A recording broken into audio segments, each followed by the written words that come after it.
What was the first big goal that you achieved? Like what did you set for yourself to say, this is that first step for me, and when I get there, then, I know I'm in smoother waters.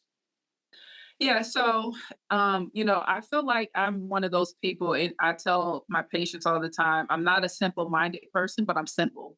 And so I appreciate the small wins, right? And so one of the first goals was to actually be able to have my own office, right? To actually have my own location. I know a lot of people come out and that's something that they do immediately, but for me, that started in someone else's office. Being able to have my own was probably the first thing. Then it became I'm in a larger office, right? That became a small win.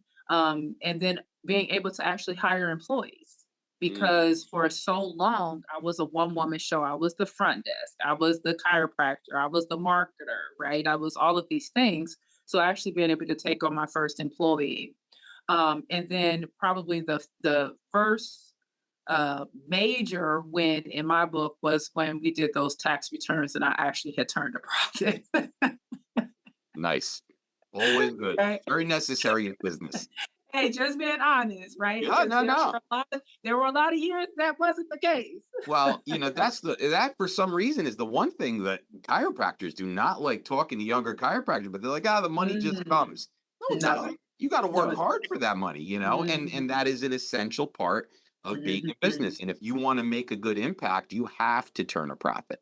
So Right, right. I think that's wonderful for people to know and understand. And Mhm. it may be a taboo topic, like no one wants to discuss it, but it's one of the things we need to discuss so much more. So that's good. Right, because in this society where I think so much has become like microwave culture, we expect instant results, Mhm. right?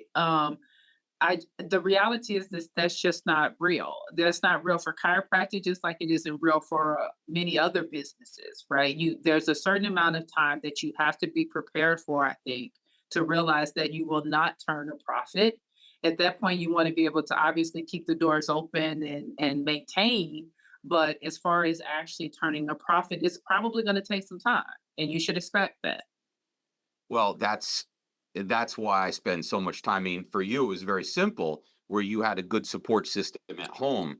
But I really dig in on the most part with people to get them to discuss how they were able to make a living while they were doing this. Like, Mhm, one person that I interviewed, he was a bartender plus mhm, worked around the clock like a possessed person, just trying to do everything possible. And he made his goals, but in mhm, the meantime, he worked a couple different jobs, and he wasn't trying right. to do anything that was going to make him money.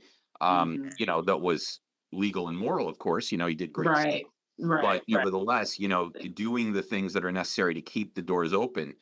Mhm, Another person that I know, a good friend of mine. I mean, he actually did. He how do you say it? Office coverage. So he did office coverage mhm, too. So you mhm, have to do mhm. whatever it is you have to do to make sure that your office doors are going to stay open, and until Absolutely. you become a quote unquote household name, I guess. Mhm, mhm.